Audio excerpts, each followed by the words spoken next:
Welcome back, everyone. We're down here in my basement. We're going to be working on some winter gear, just some repairs, and it's about time that I actually sew a fur ruff on my anorak. I love my anorak. I've been using it for winter camping for years now, and I really am missing a fur ruff for when it gets really blustery, really cold.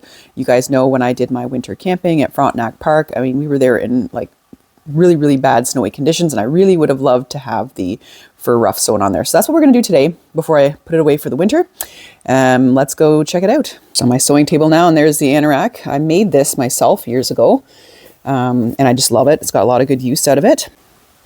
A new addition for it that I got after my trip was this beautiful Métis sash. I'm going to use that to kind of tie around my waist. I made a sash, but it's just not as cool as this. So this is alpaca fur, I believe, alpaca wool, rather, not fur. So this will be really nice kind of going around my waist, and it kind of matches a little bit the theme that I had sort of on the cuffs and whatnot. Here's the hood as it stands right now. It does not have any fur on it. It just kind of cups my head there or whatever. But what's really nice is it gets really nasty. You know, you can kind of do up this button right here. And if you had a nice fur ruff, it would be great. So years ago, my friend Norm from True North Living knew I was looking for fur for the ruff for this anorak. And so I got some from him, but there was just a small problem. I just can't cut it. It has a beautiful place of honor in my house. I'm sorry, Norm, I love it so much. I can't bring myself to cut it at this moment in time. So right now, we're not going to cut that one. I do have another fur that I can use for the ruff right now. It's not the most ideal. It's fox fur, but it'll be warm enough, but it's going to have to do for now because I literally can't bring myself to cut it. So what we're going to do is make a removable ruff for this anorak. And I went online and I bought this these like kind of fabric snaps. You can also get this at any kind of fabric store as well. So it comes on a roll like that. So it is sort of like the male and the female end of a snap. So kind of you get both sides and you can kind of snap it together like that. If I can do this one hand, that'd be great. So they kind of snap together like that. One is going to be on the anorak side. One is going to be on the strip of fur side. So that way I can take off the fur ruff to wash the anorak. That's really important. Because let me tell you, the anorak does get pretty grimy and you don't want to be putting fur through the wash machine. So here's another little bit of fur I have here. This one actually has already been sewn on to a bit of fabric. You can see that right there. So I've just sort of gently pinned it, and then we're going to sew it on to probably onto this part right here. And then this part will go onto the actual anorak itself.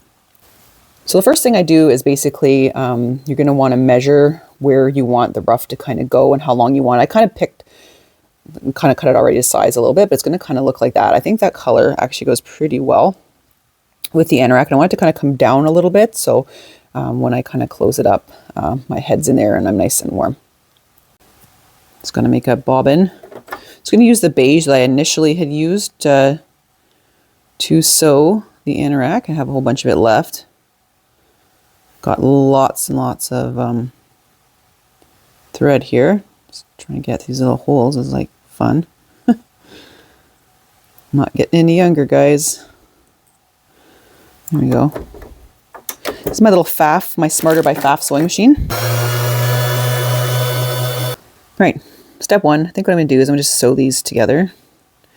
So it's one kind of closed unit there. And then after, we're going to sew on this. And like I said, I've pre-measured this already to where I kind of want it.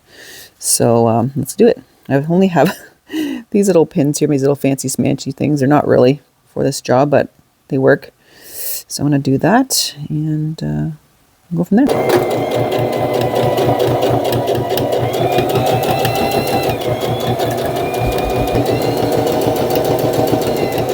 All right, so that worked out really well. But yeah, this is what it's going to look like. Ooh, I think that'll be great. So next steps are to basically put on the little strip here with the snaps. I should say these do come in different colors too, but I picked the beige because I figured it matched pretty well.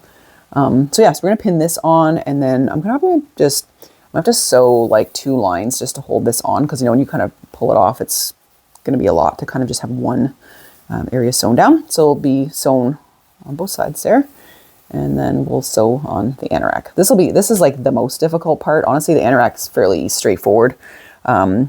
famous last words, because there's nothing in the way. It's just like a little hood there. So this, you're pushing the fur out of the way and all that kind of stuff. So yeah, let's get to it. And for that next step of putting on little snaps onto the fur ruff there, I'm going to use a zipper foot, and I'm going to adjust the position of the needle to the far left. I also have this foot too, which would work. For whatever reason, I think this is from my old sewing machine. It doesn't quite fit on, so I'll just make do with my number 4 foot there. That way it's just going to avoid the snaps.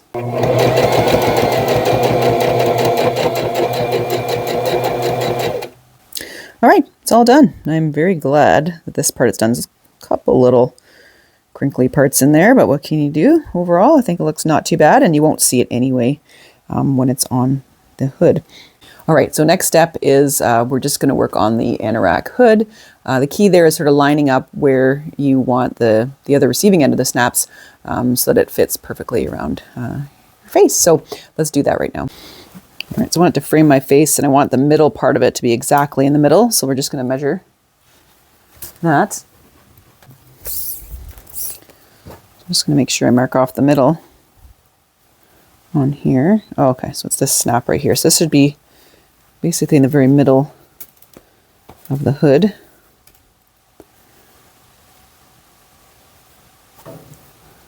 The window, you guys can't hear it, but I can actually hear the birds singing this morning. We had a terrible rainstorm and early spring thunderstorm last night.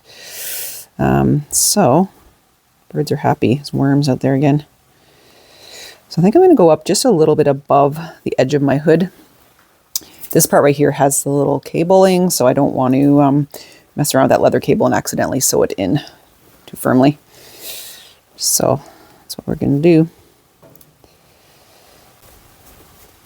I don't know if the fox is the best choice. It's not, but it's just something for now. Probably will get a little bit waterlogged and really heavy snow and whatnot, but overall just keep you pretty warm anyway, at least in the wind. You can always take it off, dry it off in the tent. Stab your finger. Took the tip of my finger off this week on a mandolin making coleslaw, so it's almost healed up, but being a little careful with my fingers. All right, and I think I'll kind of curve it around, kind of like so. Just down here.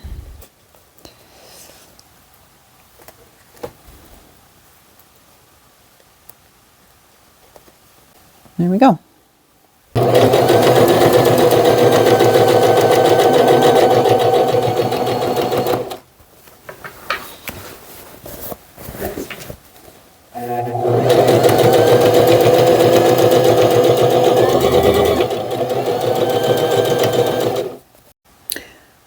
So this is done.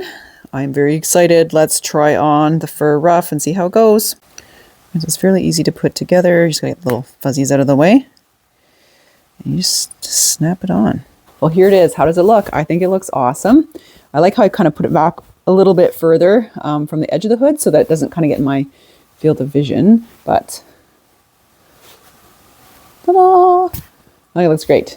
All right, see, and then if you kind of do that, it kind of sits like that. So I think it's perfect. Let's see what the sash looks like with it.